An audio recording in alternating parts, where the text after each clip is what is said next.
तो 5th episode की शुरुआत होती है नंदिनी से, जो कि जेल में थी। उससे मिलने के लिए चिलप्पा सर के कुछ जूनियर वकील आए थे, क्योंकि अब वही नंदिनी का केस संभालने वाले थे। वो पूरी डिटेल्स लेने पहुंचे थे, लेकिन नंदिनी उन्हें कुछ खास नहीं बता पाई। जो भी जरूरी बातें थी वो पहले ही चिलप्पा सर को बता चुकी थी, और अब उसके पास कुछ भी नया बताने के लिए नहीं था। उसे महसूस होने लगा कि ये केस कमजोर पड़ चुका है और अब शायद उसे हमेशा के लिए जेल में ही रहना पड़ेगा। दूसरी तरफ चक्रवर्ती बेहद परेशान था। जिस इंसान को वो भगवान मानता था वो दरअसल में एक हैवान निकला। वो ये सारी बातें मूर्ति को बता रहा था। इसके बाद वो और मूर्ति फिर से उसी कॉटेज में पहुंचे जहां चिलप्पा सर की हत्या हुई थी। वो एक बार फिर से जांच शुरू करते हैं।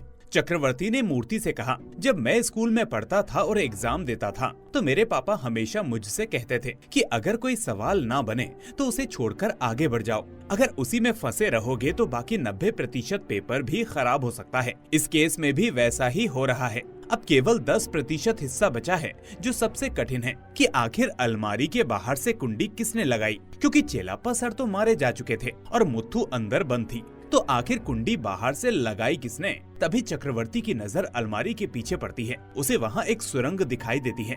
ये देखकर वो तुरंत अंदर जाने लगता है। मूर्ति भी उसके साथ जाता है। सुरंग के अंदर जाते ही उन्हें कुछ जले हुए कागज मिलते हैं। ये देखकर वो समझ जाते हैं कि जिसने भी चिलप्पा सर को मारा है उसी ने ये सबूत जलाए होंगे। अब वो धीरे धीरे सुरंग के अंदर आगे बढ़ते जाते हैं और कुछ देर के बाद वो सुरंग के एक छोर पर पहुंच जाते हैं। ये सुरंग सीधे समुद्र के किनारे खुलती है। समुद्र के सामने एक गुप्त सुरंग देखकर ये सोचने लगते हैं कि आखिर ये किसका काम हो सकता है। चक्रवर्ती ये देखकर बहुत हैरान था कि इस टनल के बारे में किसी को भी कोई खबर क्यों नहीं थी। उसने ठान लिया कि इस टनल के इतिहास का पता लगाना जरूरी है। जांच करने पर उसे मालूम चलता है कि ये टनल दरअसल अंग्रेजों के जमाने की थी और ज्यादातर अंग्रेज ही इसे इस्तेमाल किया करते थे। इसी बीच एक मछुआरा फर्नांडिस अपने काम में व्यस्त था। तभी उसने देखा कि धामू नाव से उसकी ओर आ रहा है। धामू का चेहरा डर से सफेद पड़ा हुआ था, मानो वो किसी खतरे से भागकर आया हो। वहीं दूसरी तरफ चक्रवर्ती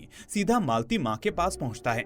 वो उनके पास जाकर कई सवाल करने लगता है, जिसमें सबसे अहम ये था कि क्या उन्हें कॉटेज की टनल के बारे में कोई जानकारी थी। मालती माँ ने बताया कि उन्हें इस टनल के बारे में कुछ भी नहीं मालूम था। उन्होंने ये भी कहा कि शायद चिलप्पा सर को भी इसके बारे में नहीं पता था, क्योंकि अगर उन्हें मालूम होता तो वो जरूर मुझे बताते। लेकिन चक्रवर्ती उनकी बातों को काटते हुए कहता है कि ऐसी बहुत सी बातें हैं जो चिलप्पा सर शायद उन्हें बताना जरूरी नहीं समझते थे। उनकी बातचीत अभी चल ही रही थी कि तभी फर्नांडिस धामू को लेकर मालती माँ के घर आ जाता है। वहाँ चक्रवर्ती पहले से मौजूद था। फर्नांडिस ने कहा कि ये हमें देखकर भाग रहा था, इसलिए हम इसे पकड़कर तुम्हारे पास ले आए हैं। चक्रवर्ती ने धामू से सख्ती से पूछताछ करनी शुरू की कि आखिर तुम मुझे देखकर भाग क्यों रहे थे। धामू के चेहरे पर चिंता की लकीरें उभर आई थी। वो काफी घबराया हुआ लग रहा था। फिर भारी मन से उसने एक ऐसा सच बताया जिसे सुनकर सभी चौंक गए। उसने कहा कि चिलप्पा सर ही उसके पिता थे। उसने बताया कि वो इस सच्चाई को किसी के सामने नहीं लाना चाहता था, इसीलिए वो भाग गया था।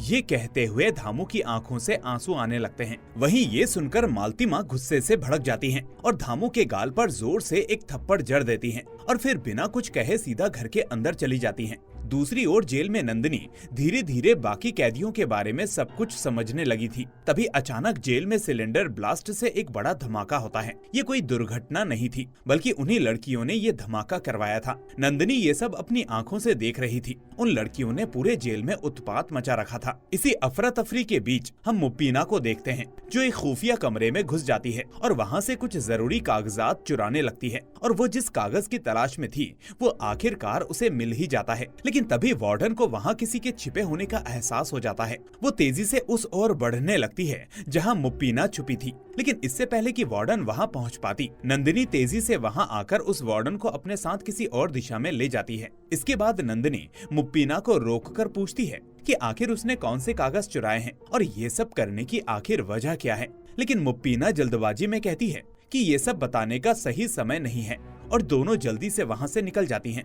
दूसरी ओर चक्रवर्ती टनल के अंदर जांच कर रहा था। उसे वहां से कुछ फिंगरप्रिंट्स मिलते हैं, जिनको मैच करने पर उसे पता चलता है कि ये फिंगरप्रिंट्स उन सभी 8 लड़कियों के थे। इसका मतलब साफ था कि वो सभी लड़कियां उस टनल के अंदर आई थी। लेकिन सवाल अब भी बाकी था कि आखिर उन्होंने चेलप्पा सर को मारा क्यों? चक्रवर्ती को जांच के दौरान एक और अहम बात पता चलती है कि इन 8 लड़कियों में से एक मुथु नाम की लड़की के फिंगरप्रिंट्स 2 बार मिले हैं। इसका मतलब था कि मुथु एक बार वापस गई थी और फिर दोबारा अंदर आई थी। ये बात चक्रवर्ती को सोचने पर मजबूर कर रही थी। शायद चेलप्पा सर ने जो कुछ भी इन लड़कियों के साथ किया, मुथु उसे माफ नहीं कर पाई थी। और जब सभी लड़कियां टनल से बाहर निकल गई होंगी, तब मुथु अकेले अंदर गई होगी। हो सकता है कि मुथु और चेलप्पा सर के बीच किसी बात को लेकर टकराव हुआ हो और उसी के बाद चेलप्पा सर ने खुद को गोली मार ली हो। लेकिन इस घटना ने मुथु को गहरे सदमे में डाल दिया था और इसी वजह से वो टनल से बाहर नहीं निकल पाई और उसी अलमारी में कैद रह गई। लेकिन सवाल अब भी वही था कि अलमारी की कुंडी बाहर से किसने बंद की?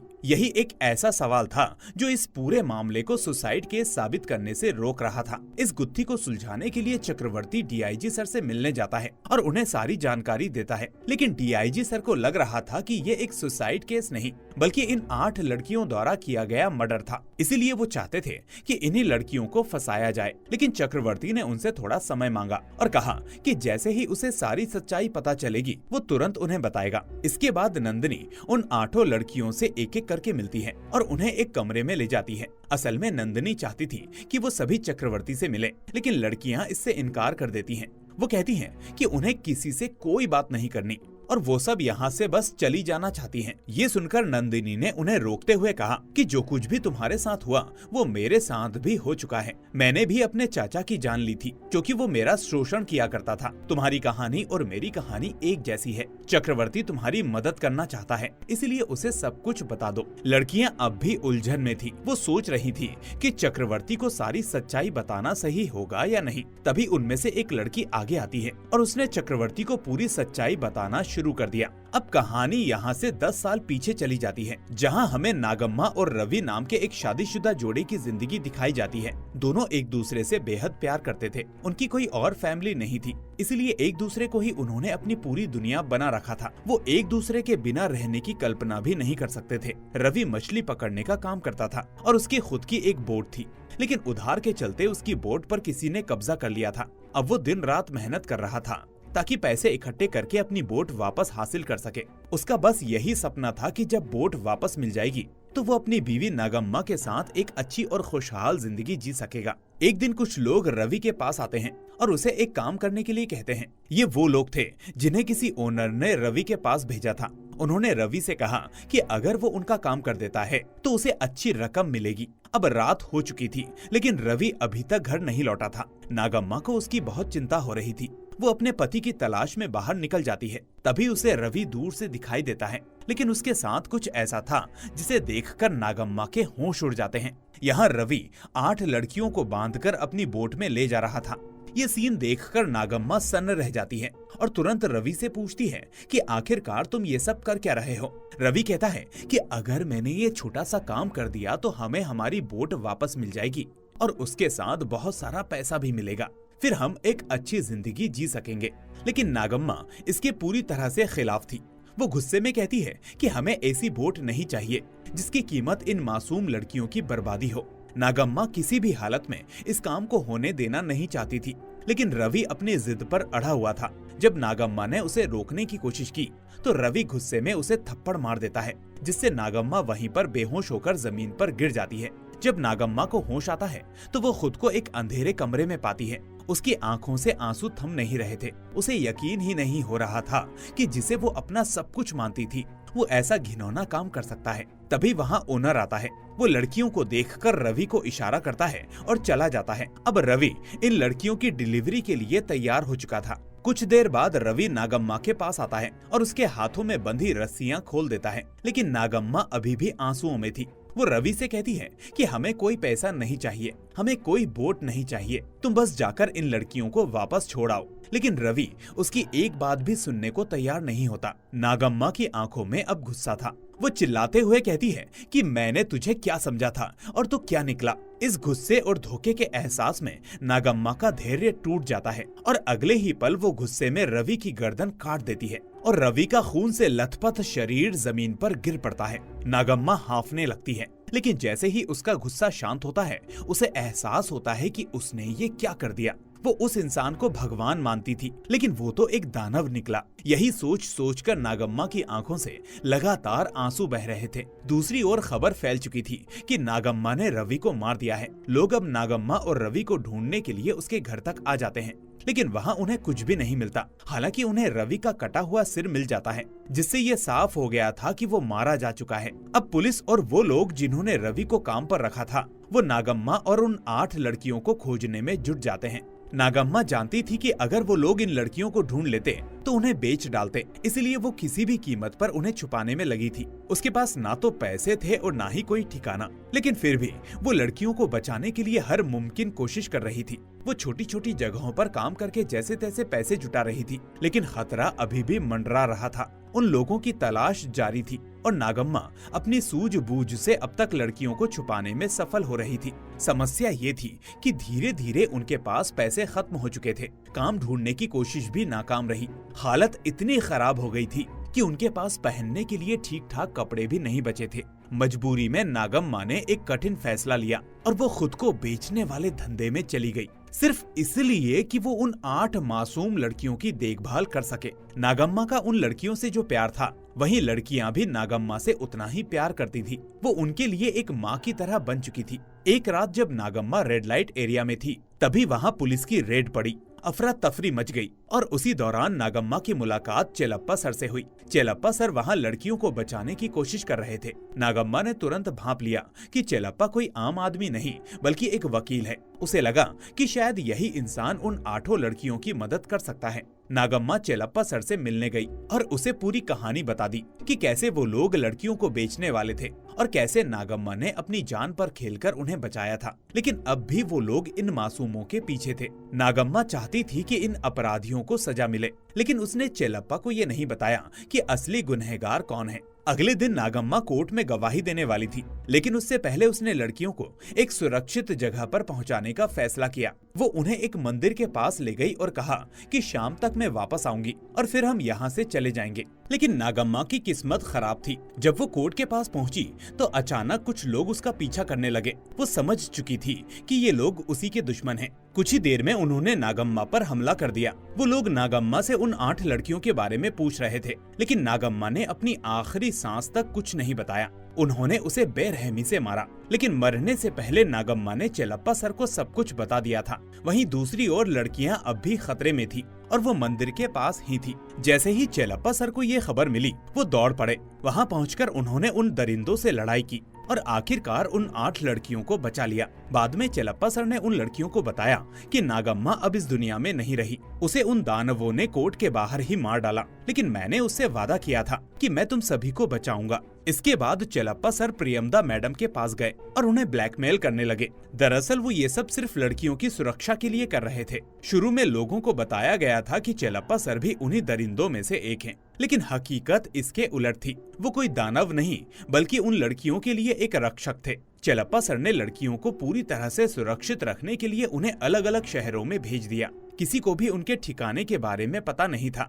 जाते समय उन्होंने उन सभी लड़कियों के नाम देवी देवताओं के नाम पर रखे, ताकि वो हमेशा अपनी पहचान और ताकत को याद रखें। वहीं लड़कियां भी अब नई जिंदगी की ओर बढ़ रही थी, लेकिन चेलप्पा सर का सफर अभी खत्म नहीं हुआ था। उनके सामने अब भी एक आखिरी जिम्मेदारी बची थी। उन्हें आखिरी लड़की को भी उसके सही पते पर पहुंचाना था और यहीं पर चेलप्पा सर उसे सबसे शक्तिशाली देवी के बारे में बताते हैं, जिनका नाम होता है मुथु कुमार, और आज से वो इसका नाम मुथु रख देते हैं। तो इस तरह चेलप्पा सर ने उन सभी लड़कियों को बचाया था और लोग उन्हें दानव समझते थे, लेकिन असल में वो किसी देवता से कम नहीं थे। जब ये सारी बातें चक्रवर्ती के कानों तक पहुंचती है तो उसे बहुत अच्छा लगता है। वो पहले से ही चेलप्पा सर को एक महान व्यक्ति मानता था और उन्हें अपने पिता की तरह देखता था। उसे हमेशा यकीन था कि चेलप्पा सर कभी किसी गलत काम में शामिल नहीं हो सकते। अब चक्रवर्ती जानता था कि उन 8 लड़कियों ने किसी का खून नहीं किया है, इसलिए उसने ठान लिया कि वो उन्हें जेल से बाहर निकालेगा। लेकिन ऐसा करने के लिए उसे इस केस को सुसाइड का नाम देना होगा।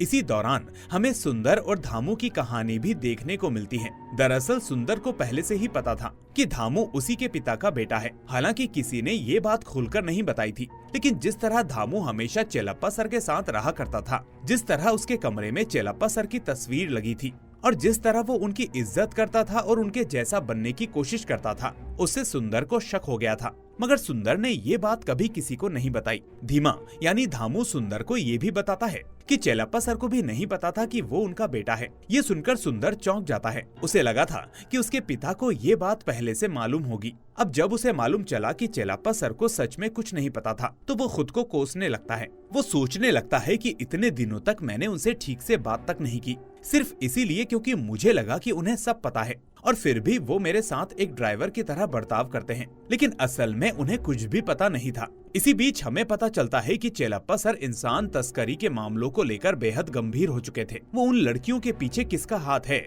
इसका पता लगाने की कोशिश कर रहे थे। इसी दौरान उन्हें एक बड़े गिरोह के बारे में जानकारी मिलती है। ये गिरोह पूरे देश के कोने कोने से लड़कियों को अगवा करके विदेशों में बेचा करता था। चक्रवर्ती भी इसी जांच में शामिल हो जाता है और उन्हें पता चलता है कि इन लड़कियों की तस्करी करने के लिए नावों का इस्तेमाल किया जाता है। इस बार जब पुलिस इन तस्करों के करीब पहुंची तो उन दरिंदों ने लड़कियों के हाथ पैरों में पत्थर बांधकर उन्हें समुद्र में फेंक दिया ताकि कोई सबूत ना बचे। जब तक पुलिस वहां पहुंची तब तक लड़कियां गायब हो चुकी थी। बिना सबूत के पुलिस कुछ कर नहीं सकती थी और इसी वजह से लोग बार बार बच निकलते थे। लेकिन अब पुलिस को चीमा नाम के एक आदमी के बारे में पता चलता है। चीमा इस तस्करी नेटवर्क का अहम हिस्सा था। वो नावों के जरिए लड़कियों को देश से बाहर भेजता था। इसी दौरान चक्रवर्ती को खबर मिलती है कि 2 लड़कियों को जल्द ही बॉर्डर पार करवाया जाने वाला है। ये काम भी चीमा ही करने वाला था। संयोग से चीमा अपने बेटे के साथ मेले में गया था। इसी मौके का फायदा उठाकर चक्रवर्ती और उसकी पुलिस टीम ने चीमा को गिरफ्तार कर लिया। अब चक्रवर्ती को कैसे भी करके इन दोनों लड़कियों को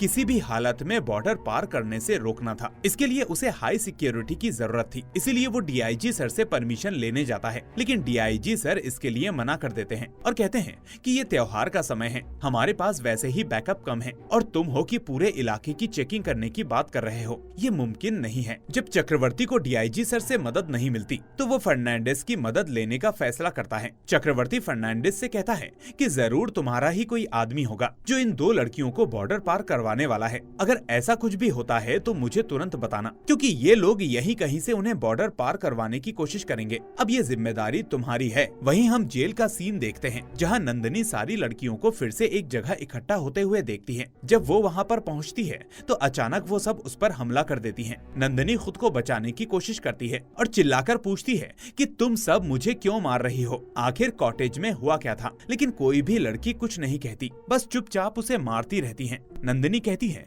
कि मैं तुम सब की मदद करना चाहती हूँ। तभी यहाँ मुत्थू बाकी लड़कियों से कहती है कि चेलप्पा सर ने हमें जो लेटर भेजा था उसमें जिस लड़की का जिक्र था वो कोई और नहीं बल्कि नंदिनी ही है। दरअसल कुछ समय पहले चेलप्पा सर ने इन 8 लड़कियों को एक लेटर भेजा था। उन्होंने सभी से कहा था कि तुम्हें अपने दानव की शक्ल को याद रखना होगा क्योंकि हमें उससे बदला लेना है। उसी लेटर में चेलप्पा सर ने नंदिनी के केस का जिक्र भी किया था और उन 8 लड़कियों को रात 12 बजे अपने कॉटेज में बुलाया था। जब वो टनल के रास्ते कॉटेज में पहुंची तो वहाँ उन्हें कुछ जले हुए पेपर्स मिले। उन्हें लगा कि किसी ने जानबूझकर सबूत जलाए हैं। वहीं उन्हें एक सीरियल नंबर भी मिला, लेकिन जब वो अंदर पहुंची तो उनकी आंखें फटी की फटी रह गईं। चेलप्पा सर की हत्या कर दी गई थी। ये देखकर सभी लड़कियां जोर जोर से रोने लगी। यहाँ चेलप्पा सर के हाथ में एक गन थी जिससे ऐसा लग रहा था कि ये आत्महत्या का मामला है, लेकिन सभी लड़कियां जानती थी कि चेलप्पा सर कभी खुद को नहीं मार सकते। मुत्थू कहती है कि जरूर किसी ने उन्हें मारकर इसे आत्महत्या दिखाने की कोशिश की है। यहाँ मुत्थू को यकीन था कि पुलिस इस केस को सुसाइड बताकर बंद कर देगी। तभी मुत्थू कहती है कि हमें ऐसा कुछ करना होगा कि ये हत्या साबित हो। हम सब अलग अलग पुलिस स्टेशनों में जाकर सरेंडर करेंगे और एक ही कहानी बताएंगे। लेकिन बाकी लड़कियों को लगा कि मुत्थू सदमे में है और वो बेतुकी बातें कर रही है। वो उसे समझाने की कोशिश करती हैं और वहाँ से चली जाती हैं। जब सारी लड़कियाँ चली जाती हैं तो मुत्थू वापस आती है और चेलप्पा सर की डेड बॉडी के सामने बैठ जाती है और उनसे बातें करने लगती है कि फेस्टिवल में डांस प्रोग्राम हुआ करता था, लेकिन आपको मेरा डांस करना पसंद नहीं था, इसलिए आपने डांस प्रोग्राम ही बंद करवा दिया। तब मैंने आपसे 3 दिन तक बात नहीं की थी, लेकिन अब जब मैं आपसे बात कर रही हूँ तो आप मुझे जवाब तक नहीं दे रहे। वो चेलप्पा चेलप्पा सर को गले लगाकर रोने लगती है। फिर वो उनके हाथ से गन लेकर उसी अलमारी में बैठ जाती है। अगले दिन खबर फैलती है कि मुथु पकड़ी गई। इसके बाद सारी लड़कियां अलग अलग पुलिस स्टेशनों में जाकर एक ही बयान दर्ज करवाती हैं। वो पूरा इल्जाम अपने ऊपर ले लेती हैं। इससे पुलिस अधिकारी कंफ्यूज हो जाते हैं। अब सवाल उठता है कि इन लड़कियों ने ऐसा क्यों किया। इसी दौरान पुलिस को पता चलता है कि उस सीरियल नंबर के जरिए लड़कियों को उनके असली दानव का पता चल गया था, और वो कोई दानव नहीं बल्कि एक राक्षसी थी जिसका नाम था सरोज। और इसी के साथ छठा एपिसोड यहीं पर समाप्त होता है। अब आखिरी 2 एपिसोड्स की शुरुआत होती है और हम जेल में सरोज को देखते हैं जो बहुत अच्छे ढंग से रहती है, जैसे कि वो कोई समाज सेविका हो, लेकिन असल में वही ह्यूमन ट्रैफिकिंग का सबसे बड़ा नाम है। रवि को जिस मालिक ने हायर किया था, जिसे सब ओनर बुलाते थे, वो कोई और नहीं बल्कि सरोज ही थी। यही कारण था कि सारी लड़कियां जेल में आईं ताकि वो सरोज से बदला ले सके। सरोज को उनके बारे में कुछ पता नहीं था, लेकिन लड़कियों को अब सरोज की पूरी सच्चाई मालूम होती है। इसी बीच मालती माँ से मिलने सुंदर आता है और उसके साथ धामू भी होता है। धामू अपनी असली पहचान छुपाए रखना चाहता था क्योंकि वो नहीं चाहता था कि मालती माँ और सुंदर का खुशहाल परिवार टूटे। वो सिर्फ उनके परिवार का हिस्सा बनना चाहता था और वो बन भी चुका था। दूसरी ओर चक्रवर्ती और मूर्ति दोबारा उसी कॉटेज पर जाते हैं। यहाँ चक्रवर्ती मूर्ति से कहता है कि मैंने तुमसे कहा था कि अगर 10% सवाल हल ना हो तो 90% हल कर लेना चाहिए। अब मुझे लगता है कि 90% हल हो चुके हैं, अब बस 10% बाकी है। वो आगे कहता है कि सबसे बड़ा सवाल ये है कि कुंडी को बाहर से किसने लगाया। चक्रवर्ती ने पूरी जांच के बाद ये पता लगा लिया था कि कुंडी पहले से नहीं लगी थी बल्कि बाद में किसी ने लगाई थी। जब वो दरवाजा तोड़कर अंदर घुसे तभी कुंडी लगाई गई थी। चक्रवर्ती कहता है मैंने तो कुंडी नहीं लगाई, तो अब बस एक ही इंसान बचता है और वो हो तुम। इतना सुनते ही मूर्ति चक्रवर्ती पर हमला कर देता है। शुरुआत में चक्रवर्ती मूर्ति को बुरी तरह से मारने लगता है, लेकिन आखिर में मूर्ति किसी तरह उसे घायल करके वहाँ से भाग जाता है। इसके बाद हमें फ्लैशबैक सीन दिखाया जाता है कि जब चेलप्पा सर की हत्या हुई थी तब उन्होंने अलमारी में से किसी की आवाज सुनी थी। उन्हें लगा कि शायद लड़कियां टनल के रास्ते से आ रही होंगी, लेकिन जब उन्होंने देखा तो वो लड़कियां नहीं बल्कि मूर्ति था। मूर्ति ने टनल का रहस्य जान लिया था और वो चेलप्पा सर को चेतावनी देने आया था। उसने कहा कि आप ह्यूमन ट्रैफिकिंग केस को यहीं छोड़ दीजिए वरना आपके साथ बहुत कुछ गलत हो जाएगा। लेकिन चेलप्पा सर ने कहा कि मुझे सबूत मिल चुके हैं और मैं ये केस बंद नहीं करूंगा। दरअसल उन्हें ये भी पता चल चुका था कि ह्यूमन ट्रैफिकिंग के पीछे सरोज है। सिर्फ इतना ही नहीं बल्कि ये भी कि सरोज और मूर्ति के बीच में नाजायज संबंध थे। असल में सरोज एमएलए की पत्नी थी, लेकिन उसके काले कारनामे किसी से छुपे नहीं थे। उसने ही अपने एमएलए पति को मार दिया था, जिसके चलते उसे जेल जाना पड़ा, लेकिन वो जल्द ही छूट भी जाती है। ह्यूमन ट्रैफिकिंग का काम जारी रखने के लिए उसने अपने सबसे खास आदमी मूर्ति को अपने पीछे छोड़ दिया था। वहीं चेलप्पा सर के पास बहुत सारे सबूत थे। इससे पहले कि वो कुछ और कर पाते, मूर्ति ने उन्हें गोली मार दी। उसने एक गोली सीधे चेलप्पा सर को मारी और दूसरी उनके हाथ से चलवाई ताकि ये आत्महत्या लगे। इसके बाद मूर्ति ने वो सारे सबूत नष्ट कर दिए और जो भी पेपर्स और सबूत थे मूर्ति ने उन्हें टनल में जला दिया था। ये सब मूर्ति ने सरोज के कहने पर किया था क्योंकि उनके बीच नाजायज संबंध थे। उधर नंदनी सरोज की उसी जगह पर जाती है जहाँ वो टोकरी बनाने का काम करती है। वहाँ पहुंचकर नंदनी देखती है कि सरोज की बहुत सारी औरतें मौजूद हैं जो उन 8 लड़कियों पर हमला करवाकर उन्हें जान से मारने की योजना बना रही हैं। दूसरी ओर चक्रवर्ती बुरी तरह से घायल था, लेकिन तभी फर्नांडिस वहाँ पहुँचता है और बताता है